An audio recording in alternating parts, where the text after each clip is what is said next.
अस्सलाम वालेकुम नाज़रीन, आप देख रहे हैं सोचना होगा। मैं हूं डॉक्टर सजाद बुखारी। आज बात करेंगे मुल्क की मईशत में इस्तेहकाम और वज़ीर आज़म का 5 नुकाती फार्मूला, जो कि FBR अब उस पर मुकम्मल अमल दरामद के लिए कमर कस ली है FBR ने। और FBR ने ऐलान कर दिया है कि जून 2024 तक जो नॉन फाइलर हैं, यानी उनको टैक्स नेट में लाया जाएगा, और जिन्होंने टैक्स रिटर्न फाइल नहीं किए उनके बिजली और गैस के कनेक्शंस मुनक़ता कर दिए जाएंगे, और साथ साथ उनके जो मोबाइल सिम्स हैं वो भी ब्लॉक किए जा सकते हैं। इस इकदाम को माजी के इकदामात के साथ अगर थोड़ा कंपैरेटिवली हम इसका थोड़ा जायज़ा लें, तो माजी में भी FBR को स्ट्रेंथन करने के लिए कुछ इकदामात किए गए, लेकिन अनफॉर्चुनेट उसको रिवर्स करना पड़ा, जिसमें FBR की अथॉरिटी और FBR को छापा मारने तक के जो इख्तियारात दिए गए थे, जिसमें 3 से 5 लाख रुपए की बातें भी होती रही। फिर उस पर बहुत ज़्यादा तनकीद हुई कि ये तो आजकल बच्चों के बच्चियों के जहेज़ के लिए भी इतने लोगों ने अपने अकाउंट में इतने पैसे रखे होते हैं। फिर उसके बाद नॉन फाइलर को 45 लाख तक का छूट दी गई कि वो 45 लाख की प्रॉपर्टी परचेज़ करें, लेकिन फ़ौरन ही कह दिया गया कि फिर वो टैक्स नेट में आ जाएंगे, ऑटो वो फाइलर हो जाएंगे। इसी हवाले से आज हम बात करेंगे कि जो हमारा रेवेन्यू टारगेट है, और ख़ास तौर पर जो हमारा टैक्स टू GDP है, वो 9% से कम है, जो कि दुनिया के कई ममालिक से बहुत कम है। और हमारे लोग टैक्स नेट में क्यों नहीं आना चाहते? FBR के हवाले से फेडरल बोर्ड ऑफ रेवेन्यू, जिसकी रिफॉर्म्स के दावे होते रहे माजी में भी, और FBR के हवाले से कुछ खदशात भी पाए जाते हैं जो कि इनडायरेक्ट टैक्सेस को लेकर हैं। इस पे कैसे बेहतरी लाई जा सकती है, और अब जो इकदामात करने जा रहे हैं, जिस पे बहुत सारी बातें हम करेंगे, और उस पे जो हमारा रेवेन्यू टारगेट था FBR का 9400 बिलियन रुपीज़, उस के हवाले से टारगेट को कितना अचीव किया गया। दूसरी जानिब 193%, 193% जो गैस की नर्ख हैं उसमें इजाफा किया गया, जिससे 400 बिलियन रुपीज़, यानी हमारा जो सर्कुलर डेट है उसमें बेहतरी आई है, और वो सरप्लस मिला है 400। और इसी के साथ साथ जो हमारे डॉलर जो है, यानी रुपए की कदर में बेहतरी आई है, इस्तेहकाम आया है। वो जो बार्गेनिंग का मामला था वो भी काफ़ी हद तक, और ब्लैकमेलिंग जो है वो भी काफ़ी हद तक मार्केट में, और ख़ास तौर पर हमारे जो आर्मी चीफ हैं उसके इनिशिएटिव जो हैं उसकी वजह से, जो कि ख़ास तौर पर बॉर्डर मैनेजमेंट है, उससे भी काफ़ी हद तक हमारी मईशत में इस्तेहकाम आया है। लेकिन हम आज बात करेंगे कि IMF का जो बेल आउट है, जिसके लिए माजी में हमें पापड़ बेलने पड़ते थे, लेकिन अब ये देखने में आया है कि जो IMF की कंडीशनैलिटीज़ हैं उससे हमारी इकॉनमी बेहतर और दुरुस्त सिमत की तरफ जा सकती है, अगर हम उस पर प्रॉपर काम करें। इस हवाले से हम आज बात करेंगे। अपने मेहमानों का तारुफ करवाते चलें, जो कि इस हवाले से माहिरीन हैं, हमें बेहतर जो है इस हवाले से आगाह कर सकते हैं, और पॉलिसी स्टेटमेंट भी हम लेंगे। आफाक अहमद कुरैशी साहब हमारे साथ मौजूद हैं, तर्जुमान हैं फेडरल बोर्ड ऑफ रेवेन्यू, इसके अलावा मेंबर टैक्स पॉलिसी हैं। बहुत शुक्रिया आपका आफाक अहमद कुरैशी साहब। उनके साथ हमायूं इकबाल शामी सर इस्लामाबाद स्टूडियोज़ में हमारे साथ मौजूद हैं, किसी तारुफ के मोहताज नहीं हैं, CEO हैं आप पाकिस्तान इकनॉमिक फ़ोरम के। बहुत शुक्रिया आपकी तशरीफ़ आवरी का। मोहम्मद तौसीफ़ ज़मान साहब मौजूद हैं जी, फॉर्मर प्रेसिडेंट हैं इस्लामाबाद चैम्बर ऑफ कॉमर्स के, माहिर माशियात हैं। बहुत शुक्रिया आपकी भी तशरीफ़ आवरी का। आफाक अहमद कुरैशी साहब, सबसे पहले आपसे गुफ्तगू का आगाज़ करते हैं। पेट्रोलियम लेवी को 50% से बढ़ाकर 60% किया गया, रेवेन्यू टारगेट जो है वो बढ़ाया गया, प्रॉपर्टी टैक्स में इजाफा किया गया। फाइलर और नॉन फाइलर वाले मामले में एक सवाल बड़ा अहम है यहाँ पे, और मैं शायद ऑफ द रिकॉर्ड भी आपसे ये बात कर रहा था, जहां पर आप प्रॉपर्टी में एक आदाद-ओ-शुमार सामने आए थे कि एक मोहतात अंदाजे के मुताबिक 50 अरब रुपए की सालाना करप्शन हो जाती है प्रॉपर्टी और रियल स्टेट में, जिस पर काबू पाने की कोशिश की गई। लेकिन अनफॉर्चुनेट इतने ज़्यादा टैक्सेस जो कि अब प्रॉपर्टी टैक्सेस मुख्तलिफ प्रोविंस में, और जो ख़ास तौर पर जो सेंट्रल टैक्स है, उसके बाद अब प्रॉपर्टी टैक्स इतने बढ़ गए हैं, तो रियल स्टेट से और प्रॉपर्टी से ख़ास तौर पर रेवेन्यू किस तरह जनरेट किया जाएगा। और दूसरी जानिब जो कस्टम्स का जो टैक्स है उसमें भी बहुत सारे सवालात खड़े होते हैं। तो क्या पॉलिसी है सर आने वाले दिनों में? क्या माजी की तरह जो है वो हमारे जो फाइलर्स हैं उनको डराना तो नहीं है सर? जी बहुत शुक्रिया डॉक्टर साहब, आपने मुझे मौका दिया कि हम FBR का पॉइंट ऑफ व्यू आपको बता सकें। देखें, जहाँ तक प्रॉपर्टी टैक्सेशन की बात है, तो पाकिस्तान में जो हमारा जो 3 सेक्टर्स हैं जिसमें हमें ये फील होता है कि जहाँ पे जो कंट्रीब्यूशन टुवर्ड्स द GDP तो उनकी है, मगर टैक्स के अंदर कंट्रीब्यूशन मुनासिब नहीं है उस एतबार से। उनमें से रियल इस्टेट सेक्टर भी उसमें एक सेक्टर है, और रियल इस्टेट सेक्टर में जो इशू है उसमें वो डॉक्यूमेंटेशन का है। तो हम उसी जानिब गामज़न हैं। हमने इस साल भी जो कवानीन चेंज किए उसमें हमने ये कोशिश की कि हम जो प्रॉपर्टी डेवलपर्स हैं और जो बिल्डर्स हैं उनकी डेक्लरेशंस एडवांस टैक्स की इस तरह से ली जाएं कि वो अपना उसके अंदर स्क्वायर फुट एरिया और कवरेज और स्क्वायर यार्ड्स बताएं। हम इसमें मज़ीद चेंजेस लाएंगे ताकि डॉक्यूमेंटेशन और ट्रांसपेरेंसी आए। जब वो ट्रांसपेरेंसी आएगी तो प्रॉपर्टी की वैल्यूएशंस भी सही होंगी, बैंकिंग ट्रांजैक्शंस की तरफ भी लोग जाएंगे, और हर साल की तरह हम हर साल ग्रेजुअली प्रॉपर्टी के रेट्स को भी बढ़ाते हैं। तो ये एक वसी सेक्टर है, इसमें रिफॉर्म्स की ज़रूरत है, हम इस पे काम कर रहे हैं। अच्छा आफाक साहब, ये और क्योंकि बड़ी अहम बात है, क्योंकि इसी से हमने तभी गुफ्तगू का आगाज़ किया क्योंकि जहाँ पे माजी में भी कुछ इस तरह के तजर्बात और एक्सपेरिमेंट्स किए गए कि हमारी डॉक्यूमेंटेड इकॉनमी के चक्कर में हमने इतना लोगों को परेशान कर दिया। 50,000 के लिए CNIC की शराइत रखी गई, फिर ट्रेडर्स बैठे, फिर उसको रिवर्स किया गया, फिर एटोनमस करने की कोशिश की गई FBR को, फिर ये कंसर्न, सीरियस कंसर्न सामने आए कि जी FBR के हवाले से एक ट्रस्ट डेफिसिट मौजूद है, पहले उसको दूर किया जाए, इतना एटोनमस ना किया जाए कि वो छापे मारने की अथॉरिटी भी उनको दे दी जाए। तो आपको लगता है कि माजी के तल्ख तजर्बात को मद्देनजर रखते हुए फ्यूचर के लिए एक पॉलिसी जो है वो अनाउंस की गई है, और कुछ आपको नजर आता है कि उस पर अमल दरामद भी होगा? देखिए, जो कल हमने जो रिलीज दिया है, जो आज मीडिया में भी उसकी कवरेज हुई है, वो इस मुतालिक है कि जो नए टैक्स पेयर्स हैं, जो जिन लोगों को टैक्स फाइलिंग सिस्टम के अंदर होना चाहिए, इस वजह से कि उनके पास टैक्सेबल आमदनी के ज़राए हैं या उन्होंने ऐसी ट्रांजैक्शंस की हैं जिसकी इंफॉर्मेशन हमारे पास है, जिसकी वजह से हम ये समझते हैं कि उन्हें अपना टैक्स रिटर्न फाइल करना चाहिए। मिसाल के तौर पे उन्होंने बैंक्स में पैसे रखे हैं, या बैंक से इंटरेस्ट इनकम आ रही है, या कोई प्रॉपर्टी खरीदी है, या फॉरेन ट्रैवल किया है, तो हमने उस इंफॉर्मेशन को ऑथेंटिकेट करके हमने कोई 1 मिलियन ऐसे लोग आइडेंटिफाई किए हैं जिनको रिटर्न्स हर सूरत में फाइल करना था, जो उन्होंने नहीं किए। तो उसके लिए हमने अब कोई करीबन 5 लाख लोगों के रिटर्न्स की ऑलरेडी हमने अपने फील्ड फॉर्मेशंस को, जो हमने डिस्ट्रिक्ट टैक्स ऑफिसेज बनाए पूरे पाकिस्तान में, ये मेरा ख्याल है। एक मैं और चीज़ क्लैरिफाई कर दूं कि ये कोई नए ऑफिसेज नहीं बन रहे, बल्कि हमारे गिवन जो 450 के लगभग ऑफिसेज थे, उन्हीं में से हमने कार्व आउट करके 145 ऑफिसर्स को अलहदा किया है। उनका काम सिर्फ हमने ब्रॉडनिंग ऑफ टैक्स बेस कर दिया है, इसके लिए कोई नए रिसोर्सेज रिक्वायर्ड नहीं है। ये हमारे ही ऑफिसेज थे, हमारे ऑफिसर्स थे, मगर हमने अब पूरे पाकिस्तान की मैपिंग इन 145 ऑफिसेज में कर दी है, और इनका एक्सक्लूसिव काम होगा सिर्फ कि नए टैक्स फाइलर से टैक्स रिटर्न वसूल करना, उनकी इंफॉर्मेशन के पीछे जाना, उनको ट्रैक करना और उनसे रिटर्न फाइल करवाना। अच्छा और अच्छा, इसके जी ये जो आपने बात की, इसमें एक चीज़ का मजीद इजाफा करते चलें। 8वां जो जायज़ा इजलास था IMF का, और जहां दीगर कंडीशनैलिटीज थी, वहां पे एक चीज़ पे ज़्यादा फोर्सफुली कहा गया कि जो एलीट है और 3 से 4% लोग हैं जो कि टैक्स नेट में नहीं आते हैं, आप लोग गरीबों पे ज़्यादा टैक्स लगा देते हैं। जो सरमायादार हैं, जागीरदार हैं, उनका जो टैक्स रेशो है वो इंतहाई कम है। तो आपको लगता है उस पर काम हुआ है? ऑलरेडी हुआ है। 2022 में बहुत बड़ी चेंज हमारी थिंकिंग फिलॉसफी में लाई गई, और उसके तहत हमने अमीर लोगों के ऊपर टैक्स लगाया।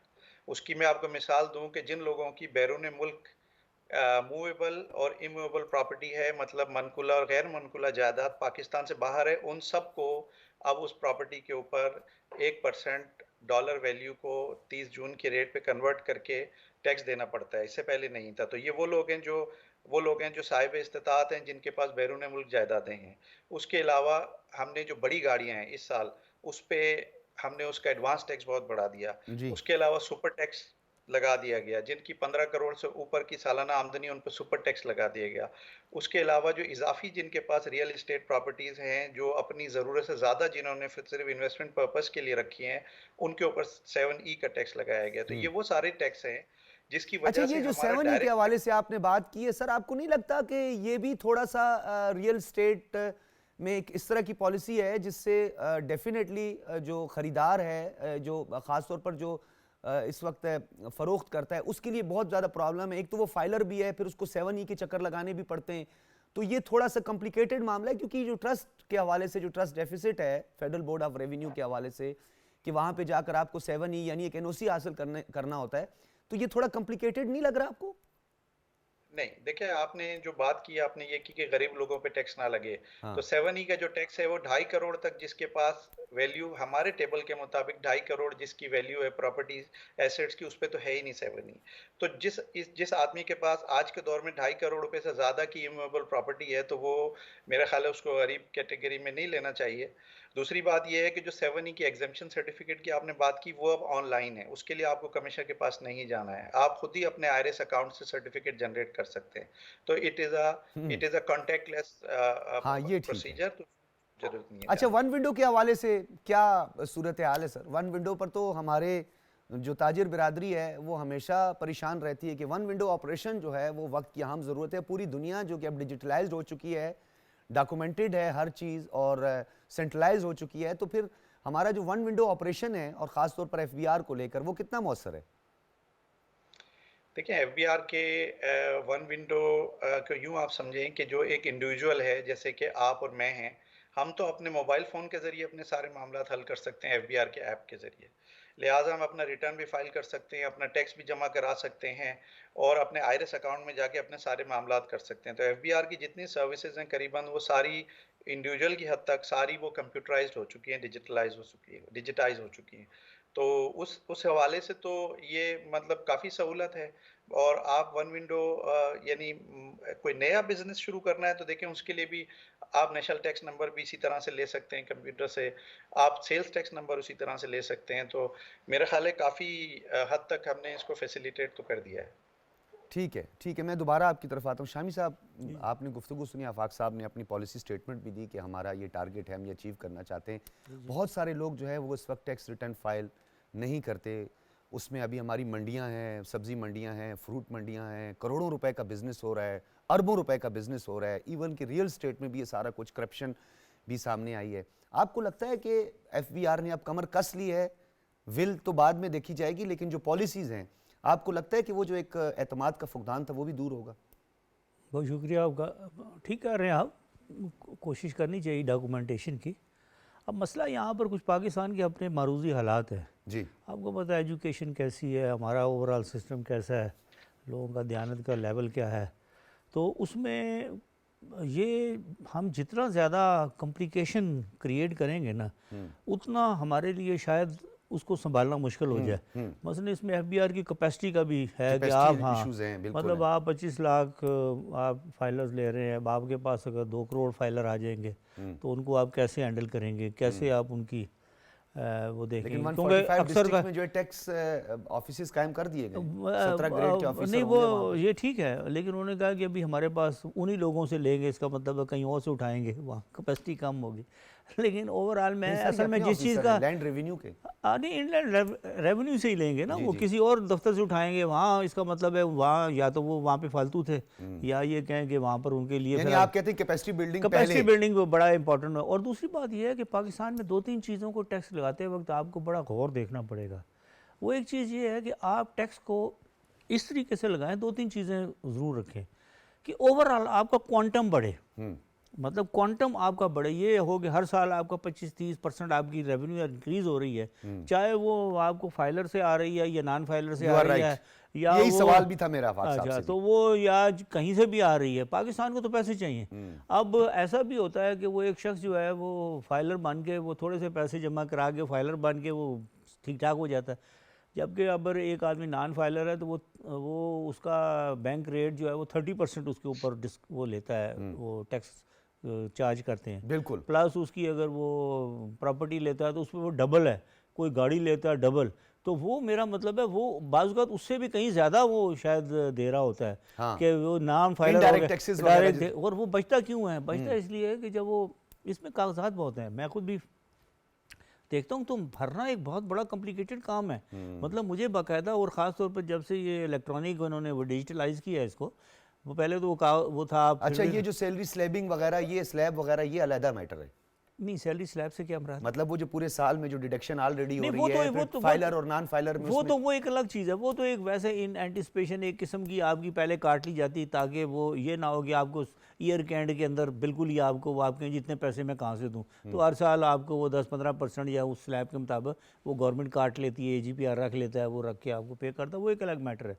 असल तो यही है कि आपको आखिर में जमा कराना है, लेकिन वो सिर्फ इसको इस मद्देनज़र रखते लेकिन हो। शामी साहब, दो चीज़ें अभी आपने खुद भी इस तरफ हमारी तवज्जो तवज्जो मबजूल करवाई, फिर मैं मोहम्मद वसीफ साहब से भी इस हवाले से बात करूंगा। डॉक्यूमेंटेड इकानमी डेफिनेटली होनी चाहिए। पूरी दुनिया में हमारी जो रेशो है टैक्स GDP है इंतहाई अफसोसनाक है, लेस देन 9% है। लेकिन ये जो प्रॉपर्टी के हवाले से हमारे दो सेक्टर है, बैंकिंग सेक्टर और हमारा रियल एस्टेट जो है वो बहुत बड़ा कंट्रीब्यूट कर रहा है। 40 से ज़्यादा इंडस्ट्रीज तो खाली रियल सेक्टर। अब आप जब वहाँ पर मिसाल के तौर पर आपने रेवेन्यू टारगेट रख लिया 10 करोड़, ठीक है, और आपने जो है टैक्स बढ़ा दिया, वो जाकर TMO और बाकी टैक्सेस बैंक चालान वगैरह जमा करवा के वो 18-20% नॉन फाइलर का पहुंच जाता है, ठीक है, तो आपको लगता नहीं है कि number of consumer, number of customers या नंबर ऑफ परचेजर्स जो है उसकी तादाद बहुत कम हो जाएगी, तो हम अपना रेवेन्यू टारगेट नहीं पूरा कर सकेंगे? मैं इतना टैक्सेस होंगे तो मैं भी इसी मतलब ये चीज़ों को पहले एंटिसिपेट करना चाहिए, क्योंकि अभी तक अगर आप ये देखें कि हम जब एक कन्वेंशनल सिस्टम में थे, यानी वो कन्वेंशनल एक था कि ठीक है आप यहाँ से है अगर बैंकिंग ट्रांजैक्शन हो रही टैक्स लगा लें, गाड़ी परचेज करें टैक्स लगा लें, तो आप छोड़ें वो टैक्स, तो वो आपका रेवेन्यू इंक्रीज ज़्यादा हो रही थी। हाँ ठीक है ना, वो अब आपने डॉक्यूमेंटेड होने में लोग घबराते हैं, लागू में घबराते भी हैं, और फिर उसके बाद ये होता है कि वो कहते हैं जी हम एक दफ़ा फंस गए तो फिर हम इनके at will be their disposal होंगे, फिर वो हम क्या हमारे साथ होगा, और भरना भी नहीं आता किसी को, उसको पता भी नहीं कि क्या मैं कंसेशन ले सकता हूँ क्या नहीं कर सकता वगैरह वगैरह, बहुत सारी चीज़ें। असल में चीज़ जिसकी को और ज़्यादा इंपॉर्टेंट चीज़ है मैं समझता हूँ उससे करने से पहले वो ये है कि आप टैक्स नेट को बढ़ाएं, लेकिन आप जो है ना टैक्स की शरह को कम करें। हाँ। आप पाकिस्तान में जो 30 और 35% टैक्स है ना, एनॉर्मस, मतलब आप खुद सोचें कि 30% टैक्स एक और ऐसे मुल्क के अंदर जो कोई वेलफेयर स्टेट नहीं है। अच्छा, अगर ये नॉर्वे में ये चीज़ हो या इंग्लैंड में हो तो मैं मान आगे लूंगा। बताता हूँ। शामी साहब बड़ा इंपॉर्टेंट आपने नुक्ता जो है से टच किया। मोहम्मद वसीफ साहब ये बताइएगा कि हम अगर दुनिया के दीगर मॉडल्स को अडॉप्ट करते हुए, बल्कि जो आलमी मालियाती फंड है हमारा IMF, वो भी दीगर जो इकोनॉमिक स्ट्रक्चर है उसके मुताबिक जो है वो इम्पोज करता है दीगर ममालिक पर, या उसका इकोनॉमिक स्ट्रक्चर तैयार करने की बात करता है। अब जैसे 30-35% प्रॉपर्टी में अभी 22-23% को अगर वन साइडेड अगर आप टैक्स में वो कर दें नॉन फाइलर्स का, तो 22% पे पहुंच जाता है। तो आपको नहीं लगता कि हमारा रेवेन्यू टारगेट इन्हीं वजूहत की वजह से नहीं पूरा होता, जो शामी साहब ने कहा है कि वैसे ही हम टैक्सेस वसूलते हैं बैंकिंग में, ये सारी चीज़ों में, या वो IMF की कंडीशनैलिटीज़ हैं, हम हमारे लिए जो है वो मैंडेटरी है, हमने ज़रूर करना है? गुजारिश ऐसी सी है जी, थैंक यू फॉर, एक तो मुझे आपके प्रोग्राम का नाम बड़ा पसंद आया, सोचना होगा तो उम्मीद है कि शायद हम सोचने लगें जी। जो आज के दौर में जो हमारे पास दुनिया भर में सक्सेसफुल पॉलिसीज़ हैं वो ऑलरेडी मौजूद है, हमने दूर जाने की ज़रूरत नहीं है। UAE में एक 5% टैक्स है, ठीक है, और उसको लेके आगे चल रहे हैं, ठीक है, एवरीबडी इज़ हैप्पी सब टैक्स नेट में। अच्छा, इस मालदीव्स की मिसाल ले लें, मालदीव्स में सिर्फ एक टैक्स है, टूरिज्म इंडस्ट्री वहाँ पे सिर्फ एक टैक्स है, that is VAT tax.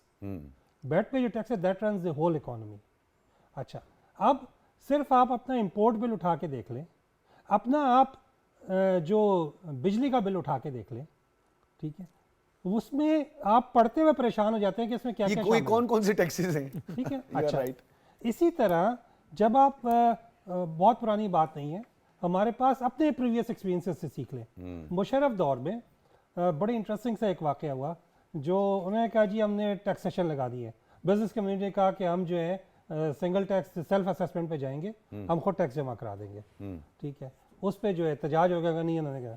Finally sense prevailed और सेल्फ असेसमेंट पे जो है हुकूमत राज़ी हो गई, जिसके नतीजे में सबसे ज़्यादा हाईएस्ट उस वक्त जो है टैक्स रिटर्न जमा हुए। अच्छा, लेकिन उसमें एक इंटरेस्टिंग चीज़ हुई वो ये हुई कि जो इनकम टैक्स अफसरान थे उन्होंने अपना कैडर चेंज कराने के लिए कहा जी हम कस्टम्स में जाना चाहते हैं छोड़ के, उसमें वो कोर्ट में चले गए कस्टम्स वाले कि हमारे कैडर में ये इनकम टैक्स वाले नहीं आ सकते, ठीक है, हमारा अपना कैडर है। This is something on the record. अच्छा, वैसे आपने दो नए मास खोल दिए। अच्छा, कस्टम्स अब 69 जो उनका एक्ट है उस पर अगर बात करेंगे फिर तो बड़ी कॉम्प्लिकेशंस होंगी। अच्छा, अब जो जितना को सिंप्लीफाई रखेंगे उतने ही मामले आसानी की तरफ जाएंगे। प्रॉबेबली कहीं ना कहीं किसी ने सोचा हुआ है कि इस आसान मामले को हमने नहीं करना। दूसरी चीज़ कि taxes is a secondary thing, पहले यार कोई प्रोडक्टिविटी तो आए, ठीक है, हमने ऐसे क्या इकदाम किए कि जिनसे प्रोडक्टिविटी आए, ठीक है। अच्छा, अब बाहर से पिछले दिनों मैंने थोड़ी मैं क्या यार इंपोर्ट बहुत होगी, एक्सपोर्ट करते हैं, तो मैंने एक्सपोर्ट के लिए, ठीक है, हमने कहा चलो फुटबॉल है, फुटबॉल बेचते हैं, हमने फुटबॉल एक्सपोर्ट करने का सोचा। अब वो कहीं मुझे गैर मुल्की रेमिटेंस एडवांस आ गई। अच्छा, एक हमारा कानून क्या बड़े मजे का है, अगर हमने एक्सपोर्ट करनी है तो पैसे पहले आने चाहिए, और अगर हमने इंपोर्ट करनी है तो हमने पैसे बाद में देने हैं, पहले नहीं बेच सकते उसकी। ठीक हो गया। अच्छा, अब वो कहीं पैसे आ गए, अब वो पैसे आ गए एक दर्द सर के पैसों की इन्वेस्टिगेशन, कहाँ से, क्यों, कैसे। आप आईटी की बात की, इसमें 3 सेक्टर्स आइडेंटिफाई हुए हैं, आईटी, एग्रीकल्चर और माइनिंग। ठीक है। अच्छा, इन तीनों में आईटी से पैसा आ रहा है, ठीक है, लेकिन पेपॉल अभी तक नहीं आ सका यहाँ पे। ठीक है, अगर कोई आईटी वाला बेचारा अपना सेल्फ इंडिविजुअली काम कर रहा है और वो सर्विस से $5000 के मंगाना चाहता है, ठीक है, उससे इतने क्वेश्चंस किए जाते हैं, ठीक है, वो कहता है भाई मैं किस चक्कर में ये पड़ गया। क्वेश्चंस की जो आपने बात की, खैर आपने तो 3 मार्क्स खोले, मैं इस पे मजीद भी, क्योंकि आफाक साहब की एक बात से मैं इत्तेफाक भी करता हूँ डेफिनेटली, हम बहैसियत कौम, DNA एक ही है। अनफॉर्चुनेट सर, पूरी कौम का DNA एक ही है। जब तक थोड़ा सा हम पे प्रेशर नहीं आता ना, देखिए जब तक अभी ये हुकूमत across ने the ऐलान globe है किया जी, that is है also कि जी हम across the बिजली के कनेक्शन मुनक़ता कर देंगे, गैस के कनेक्शन मुनक़ता कर देंगे, अगर आप जो है वो डॉक्यूमेंटेड इकोनॉमी में ना आए या आपने टैक्स रिटर्न फाइल ना किए। वो सिंध की एक जिले में उन्होंने कहा है, गांव में उन्होंने कहा जी अपनी बिजली उठा के ले जाएं, इतनी जो महंगी आपने बिजली टैंक की हमारे वो लगाए ना टावर्स, उसके पैसे दें वापस से, पहले पैसे दे उसके बाद अपने टावर लगाइएगा। वो सारे सोलर पे और अल्टरनेट पे चले गए हैं। लेकिन सर बहैसियत कौम हमने टैक्स पे करना है, ये Of हमारी course. रिस्पॉन्सिबिलिटी है। Of course. एक रिस्पॉन्सिबिलिटी बहैसियत citizen of Pakistan, I will pay, I should pay, Yes. ठीक है। एज ए स्टेट की जो रिस्पॉन्सिबिलिटी है कि you should provide facilities, health, education, वो एक ट्रस्ट डेफिसिट तो मौजूद है ना सर। ठीक है, सेहत कार्ड पता नहीं कहाँ गया। तो आप क्या समझते हैं कि आने वाले दिनों में हम अपना रेवेन्यू टारगेट बढ़ाने के लिए जो एफबीआर है उसमें किस तरह की रिफॉर्म्स ला सकते हैं? हम स्ट्रक्चरल रिफॉर्म्स की बात करते रहे, अभी वो मैं तो सर के पास जाऊंगा कि वो लग्जरी गाड़ीज का क्या हुआ, एफबीआर तो हम जाके परेशान होते हैं, अच्छा, इतनी एक लग्जरी गाड़ी गाड़ीज का हम जिक्र देखते किया ना हैं। आपने, एक जो सिंप्लीफाइड चीज़ है कि अगर आपने पैसा जनरेट करना है ना, ठीक है, गाड़ियों पे सुपर टैक्स और डबल ड्यूटीज लगाने के बजाय गाड़ियों को ड्यूटी फ्री कर दे। एक गाड़ी के पीछे पूरी इकोनॉमी आती है, ठीक है, आपने हर चीज का आपके पास इलाज मौजूद है कि आपने पेट्रोल में बिल्ट इन तो फिर एमएसटी एक नई एमएसटी ले आए? ना एमनेस्टी नहीं, क्यों फिर किस आपने तरह? आपने कलेक्शन चाहिए ना, आपको पैसे चाहिए। हाँ ठीक है, आपके पास आसान सा हल है कि जो गाड़ी ने चलना ही चलना है सड़क पे, ठीक है, ठीक है, तो वो जो पैसा आप गाड़ियों के ऊपर आपने ब्रेकें लगाई हुई हैं महंगी करके, वो आप पेट्रोल में डाल दे, रोड टैक्स अलहदा से डाल दे जो साल का जा रहा है, ठीक है, उससे क्या होगा, आपकी पूरी की पूरी इकोनॉमी को, इंडस्ट्री को ईज डाउन हो गया, लोगों के लिए गाड़ी सस्ती होगी, जिससे इकोनॉमी का पहिया चलेगा। आपने पहिए के ऊपर ही टैक्स लगा दिया, ठीक है, जब पहिया चलेगा उससे रेवेन्यू। अच्छा, मैं अवार साहब आपकी तरफ आऊंगा, ये बताइएगा, बहुत अहम बातें हो रही हैं और डेफिनेटली क्रिटिसिज्म जो है, बड़ा पॉजिटिव क्रिटिसिज्म जो है वो होना चाहिए। उससे ये होता है कि हमारे फ्यूचर या हमारे पॉलिसी मेकर्स जो हैं वो थोड़ा सा एक शिफ्ट लाते हैं अपनी किसी न किसी पॉलिसी में, जिसको ओवरऑल सम टाइम ऐसा होता है कि अवामी पजीराई हासिल नहीं होती। कस्टम्स की बात हुई, कस्टम्स में जो मसाइल हैं डेफिनेटली इतने ज़्यादा मसाइल हैं, हमारा ट्रेडर, हमारा इन्वेस्टर, हमारा जो इस वक्त बैरूनी सरमायाकार है वो इतना ज़्यादा परेशान है, पेरिशेबल आइटम्स को ले लेकर जो है पोर्ट पर सड़ गल जाते हैं, वो उसका इम्प्रेजमेंट डिपार्टमेंट अपनी वैल्यू लगाना शुरू कर देता है, वो एक अलहदा इशू है आपके सामने।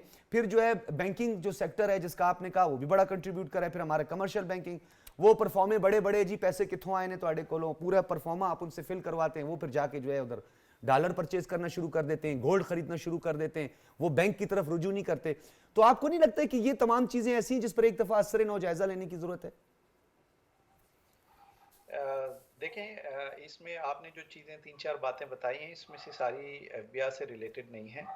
एएमएल या सीएफटी का इशू जो है ये बैंकिंग सेक्टर का है। आपको अपनी ट्रांजैक्शंस को प्रूफ करना पड़ता है कि आपके पास वैलिड लीगल सोर्स से पैसे आए हैं बैंक के अंदर, और एफबीआर भी पार्टली इसको मॉनिटर करता है एएमएल सीएफटी को।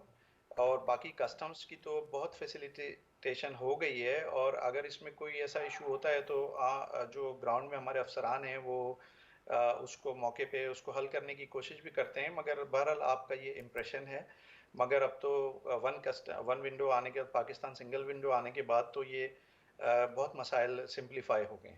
मगर देखें इसमें कोई दो राय नहीं है कि प्रोसीजर्स को सिंपल होना चाहिए। जब भी प्रोसीजर्स कॉम्प्लिकेटेड होते हैं तो चीज़ें समझना मुश्किल होता है, उनको अडॉप्ट करना मुश्किल होता है। हम इसी तरफ गामजन हैं, कोशिश कर रहे हैं कि उसको सिंप्लीफाई करें। मगर आप यूं समझें कि जब आप नेशनल रेवेन्यू की बात करते हैं तो एक्चुअली अब आपको जो रेवेन्यू चाहिए वो आपकी टैक्स नेट बड़ा होने से, नए टैक्स पेयर से इनलैंड रेवेन्यू साइड पे जो टैक्सेस हैं उसमें से आपको आएगा, क्योंकि आपको रिटर्न्स बढ़ाने हैं। आपका जो सर्विस सेक्टर है, मैं मिसाल दूं, अब इस वक्त सर्विस सेक्टर की शायद कंट्रीब्यूशन जीडीपी में कोई 59% है। तो हमारे पास जो सर्विस सेक्टर है उससे जो हमें इनकम टैक्स आना है, उससे जो हमें प्रोविंसेस को, सूबों ने जो सेल्स टैक्स जमा करना है, इंडिविजुअल जो बिजनेसेस चल रहे हैं पूरे पाकिस्तान में, जो रिटेलर्स हैं, हमें इस तरफ जाके हमें इन लोगों से टैक्स वसूल करना है। तब हमारा जो टैक्स बेस भी बढ़ेगा और टैक्स रेवेन्यूज भी बढ़ेंगे। तो नेचुरली इस चीज़ पे आना है। और आपको पता है टैक्स जो है वो एक बाय प्रोडक्ट होता है इकोनॉमी का। जब इकोनॉमी का पहिया तेज चलेगा तो लाजमी टैक्स भी ज़्यादा आएगा। हम विद होल्डिंग टैक्सेस कलेक्ट करते हैं, वो भी ज़्यादा तेज़ी से आएंगे, लोगों की इनकम्स भी बढ़ेंगी। तो ये एक ओवरऑल एक सिस्टम में इम्प्रूवमेंट है। जो इस वक्त जो पाकिस्तान के जो बैलेंस ऑफ पेमेंट का इशू काफ़ी पॉजिटिव है, आईएमएफ का रिव्यू मिशन भी बहुत सक्सेसफुल रहा। तो हम तो पूरी उम्मीद है कि आगे आउटलुक अच्छा है। तो जब वो इकोनॉमी ग्रो करेगी तो टैक्स रेवेन्यूज खुद भी ग्रो करेंगे। अच्छा फाक साहब, ये भी बताइएगा कि आपने बहुत सारे सेक्टर्स की बात की। टूरिज़्म बड़ा वावेला होता है जी। टूरिज़्म पाकिस्तान में बड़ा पोटेंशियल है, हमारे नॉर्दर्न एरियाज़ में बड़ा पोटेंशियल है। जो हमारे टूरिस्ट हैं उनके लिए हम आसानियाँ पैदा करना चाह रहे हैं। इंफ्रास्ट्रक्चर एक तरफ है, उसे छोड़ दें, हम बात नहीं करते। इंफ्रास्ट्रक्चर, रोड इंफ्रास्ट्रक्चर ले, कम्युनिकेशन इशूज़ हैं, बहुत सारे इशूज़ हैं। टूरिज़्म जो है लार्जेस्ट टूरिस्ट अराइवल हुआ करता था 80s में पाकिस्तान में भी। गो के उस टाइम भी इंफ्रास्ट्रक्चर का इशू ऑलरेडी था। एक पीस जो था वो डेफिनेटली उसकी वजह से होता था।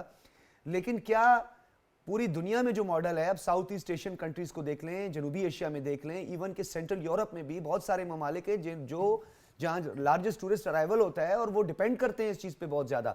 हमारे पास इस तरह कोई स्ट्रक्चर मौजूद है? कोई जीएसटी काउंटर्स मौजूद हैं हमारे एयरपोर्ट्स, जो इंटरनेशनल एयरपोर्ट्स, जहाँ पे टूरिस्ट को कम से कम उनको जो है वो टैक्स वगैरह रिटर्न कर दिया जाए? कोई काउंटर्स बने हुए हों या इस तरह उनके लिए कोई आसानियाँ पैदा की है? कितना पोटेंशियल है हमारे यहाँ, और टूरिज़्म जो है उसका फ़रोग भी ज़रूरी है। डॉक्टर साहब, एफबीआर के पॉइंट ऑफ व्यू से तो ऐसी कोई चीज़ इसलिए नहीं है कि जो जीएसटी है वो कंजम्पशन टैक्स है, और जो कंज्यूम हो जाता है, इवन अब यूके जैसे कंट्री में भी अब कोई रिफंड नहीं होता टूरिस्ट को। लिहाजा हमारे तो लॉ में ये प्रोविजन है ही नहीं। जो टूरिस्ट इधर खर्चा कर देता है वो तो कंज्यूम हो जाता है, तो टैक्स भी उसके साथ ही, वो कंजम्पशन टैक्स है वो उसके साथ हो जाता है। लिहाजा हमने तो कभी इस एंगल से सोचा नहीं। मतलब टूरिस्ट पाबंद है कि वो जीएसटी जो है, यानी हमारा जो जनरल सेल टैक्स है वो पे करेगा? जी जी, वो तो खरीदारी पे है ना। जैसे कि पेट्रोल डाला, साबुन खरीदा, होटल में जाके खाना खाया, कपड़े खरीदे, या जिस चीज़ पे जीएसटी है उस पे वो साथ उसके बिल के साथ वादा कर देगा। तो उसका मतलब उससे अलहदा नहीं देना, that is part of the price of the thing. तो इस वजह से ये गुड सर, या दुनिया के सर्विस कई जो ऐसे भी है। ममालिक हैं ना जहाँ पे जीएसटी काउंटर्स बने हुए हैं एयरपोर्ट्स पर, जहाँ पे आप वो तमाम रसीदें जो आप जो खाते हैं पीते हैं फिर उसके बाद जाते हैं तो आपको एक फैसिलिटीज़ मिलती हैं, वहाँ पे आपको जीएसटी रिटर्न हो जाता है। क्या इस तरह का कोई मॉडल हम नहीं अडॉप्ट कर सकते? जी, इसको सोचा जा सकता है। इस पे अभी तक हमने इस पे ऐसा कोई, क्योंकि ये तो गवर्नमेंट को एक डिसीजन लेना होगा, क्योंकि ये जो सर्विसेज देखें, होटलिंग सर्विसेज फेडरल गवर्नमेंट के पास नहीं है, ये सूबों के पास है। होटल्स सूबों के पास हैं। तो ये एक हमें एज ए कंट्री अगर ये हम फैसला करेंगे कि हमने टूरिज्म में करना है, तो फिर डेफिनेटली जो एफबीआर का पार्ट होगा वो एफबीआर उसमें अदा करेगा। ठीक है। अच्छा फाक साहब, ये जो टैक्स रिटर्न फाइल ना करने वालों के लिए जो पनिशमेंट जो सामने आई है, माजी में शबर साहब थे, उन्होंने भी कुछ इस तरह की कोशिशें की, डॉक्यूमेंटेड करना है हमने सबकी इकॉनमी को। उस डॉक्यूमेंटेड चक्कर में हमारा रेवेन्यू टारगेट जो था वो पहले से भी कम हो गया, हम रेवेन्यू टारगेट नहीं पूरा कर सके। तो क्या यही एक वे है, यही एक तरीका है कि जी हम उनके नाइंदगान के जो है वो बिजली और गैस के कनेक्शन मुनक़ता करके उनको जो है डॉक्यूमेंटेड करना चाह रहे हैं, और 15 से 20 लाख लोगों को 2024 जून तक जो है वो हम फाइलर बनाएंगे? देखें, पहली बात तो ये कि गैस और बिजली के अलावा मोबाइल फ़ोन खुद, जी जी, सिम भी और आप ब्लॉक कर मोबाइल देंगे? सिम भी, और मैं ये क्लैरिफाई कर दूं कि फ़ोन भी ब्लॉक होगा, यानी कि फ़ोन बेकार हो जाएगा। जी सिर्फ सिम की बात नहीं है, दोनों चीज़ें। दूसरी बात ये है कि ये 15-20 लाख ये वो लोग हैं जो कंट्रीब्यूट नहीं कर रहे हमें उस तरह से जो इनका ड्यू शेयर है। तो ये हमारे यानी रेवेन्यू टारगेट को मुतासिर नहीं कर रहे, इससे हमें रेवेन्यू आएगा ही, कम नहीं होगा इसकी वजह से। तो ठीक अगर है। हम इनके पीछे जाएंगे, इनसे रिटर्न्स फाइल करवाएंगे, इनसे इनका ड्यू टैक्स रिकवर करेंगे, तो हम हमारे रेवेन्यू टारगेट या हमारे रेवेन्यू में इजाफा होगा। इनके ना आने से जो इस वक्त टारगेट है उसमें तो ये लोग नहीं है, तो अब हम इनको सिस्टम में लेके आएंगे तो अगले साल हमें सर इसका सिस्टम में फायदा लाने होगा। के लिए फ्लेक्सिबिलिटी और एक छूट भी दी जाती है। पूरी दुनिया में हिडन एमएसटी की भी मिसालें हमें बहुत सारे ममालिक की मिलती हैं। हम लोगों को, जिस तरह शामी साहब ने भी कहा कि हमारे लोग तो अब वो मिसाल दी जाती है कि जी माचिस की डिबिया लेते हैं तो उस पर भी हमने टैक्स देना है, एक नान लेते हैं तो उस पर भी हम टैक्स दे रहे हैं। यानी एक बंदा इनडायरेक्ट टैक्सेस भी दे रहा है, ना उसके बच्चों को मुफ्त तालीम मिल रही है, ना उनके बच्चों को जो है मुफ्त सेहत की सहूलियात मिल रही हैं। कुछ होता है, गवर्नमेंट की पॉलिसीज होती हैं, आती हैं जी मुफ्त कार्ड दे रहे हैं, हम हेल्थ कार्ड दे रहे हैं, ये सब कुछ कर रहे हैं। लेकिन आपको नहीं लगता कि इस ट्रस्ट डेफिसिट को दूर करना और एफबीआर रिफॉर्म्स और जो बिल्डिंग है वो एफबीआर बिल्डिंग, ये सबसे ज्यादा जरूरी है? ये एक मसला ऐसा है कि हम भले जितना लोगों को परेशान करते रहें, डराते रहें, लोग जो है वो ट्रस्ट नहीं कर पा रहे हैं। देखिए, टैक्स की जो मार्केटिंग होती है ना, वो डेटरेंस होती है, इसमें हम तरगीब नहीं दे सकते, हम सिर्फ उसको लॉ इन्फोर्स कर सकते हैं। यस, लिहाजा इस दफ़ा हमने फैसला किया है कि हम इन लोगों के पीछे जाएंगे और इनसे रिटर्न्स फाइल करवाएंगे। वो रिटर्न फाइल कर दे तो ये फिर उसके बाद की बात है कि हम उस पर एक लीनियंट व्यू लें। मिसाल के तौर पे उसका हम ऑडिट इस साल ना करें, बाद में करें, मगर रिटर्न फाइल करने से छूट नहीं मिल सकती, क्योंकि ये तो आपका कानूनी फरीज़ा है। बिल्कुल अगर करना है, आपकी बिल्कुल, यू आर राइट। आमदनी है तो हर सूरत में करना है। अच्छा शामी साहब, जिस तरह आफाक साहब कह रहे हैं, ये तो बिल्कुल डेफिनेटली बहसीत कौम क्यों हम इस बात को नहीं समझते कि अगर हम रियासत को टैक्स नहीं देंगे और बगैर टैक्स के टैक्स नेट में भी नहीं होंगे तो किस सर्वाइवल किस तरह होगा? नहीं ठीक है, आइडियल सिचुएशन तो यही है जो वो कह रहे हैं, इसमें तो कोई शक नहीं। मैं तो इसकी बात कर रहा था, कैपेसिटी की बात कर रहा था। दूसरा मैं ये पाकिस्तान की, क्योंकि पाकिस्तान में लोग ये भी समझते हैं कि जी ये जो एक कॉम्प्लिकेटेड सिस्टम है, उसके बाद मुझे पता नहीं, मेरे उसके बाद मैं एक दफ़ा सामने आ गया तो उसके बाद पता नहीं मेरे साथ क्या होगा।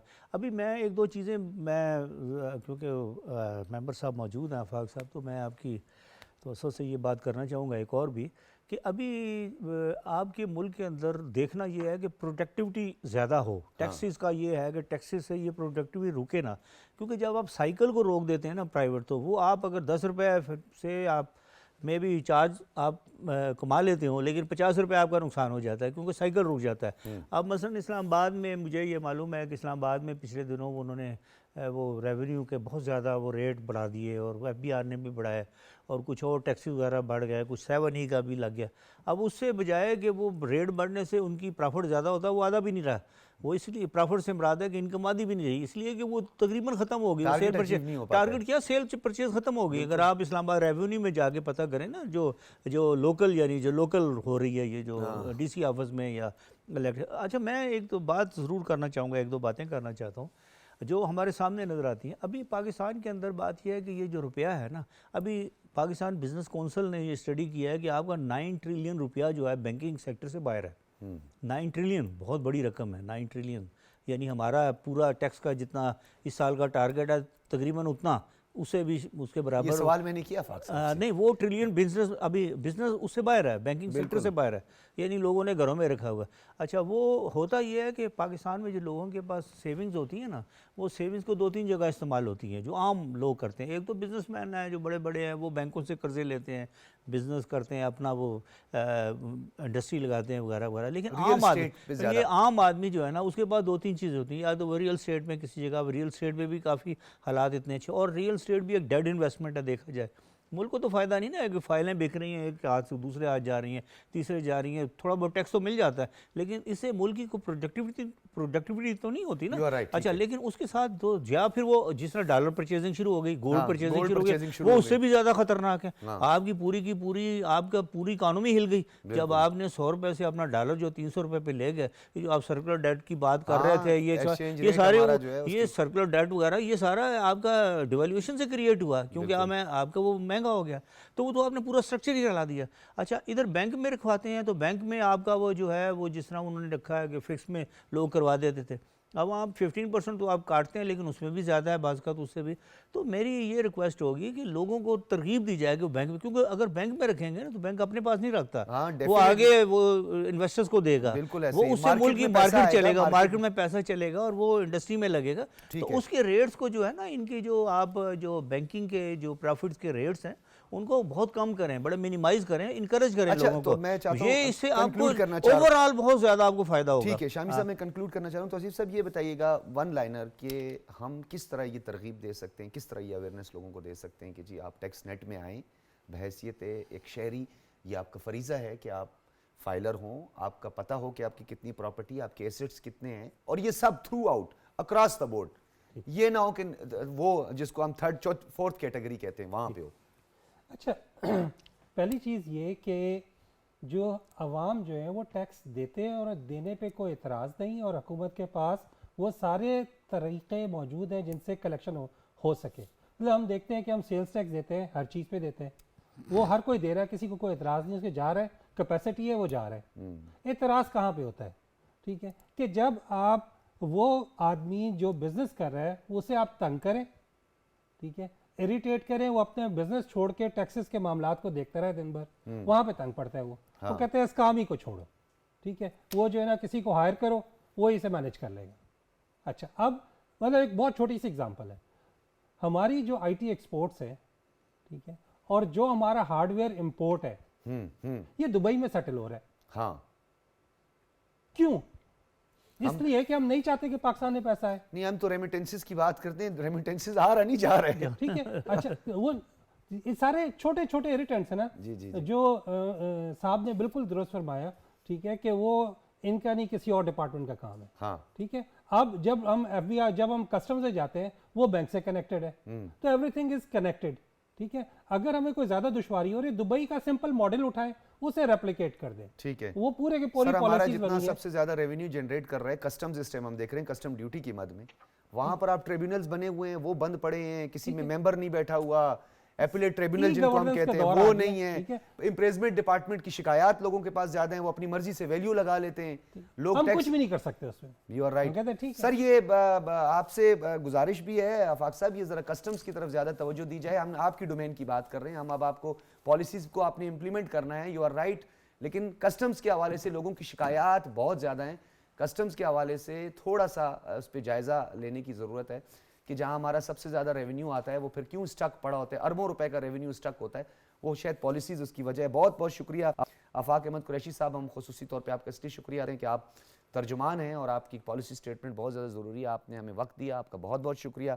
हुमायूं इकबाल शामी साहब, मेहमानों की तरफ से भी आपका बहुत शुक्रिया अदा करें, हुमायूं इकबाल शामी साहब, मोहम्मद तौसीफ ज़मान साहब, आप तीनों हज़रात का बहुत शुक्रिया। नाज़रीन, इजाज़त दीजिए, अल्लाह हाफ़िज़।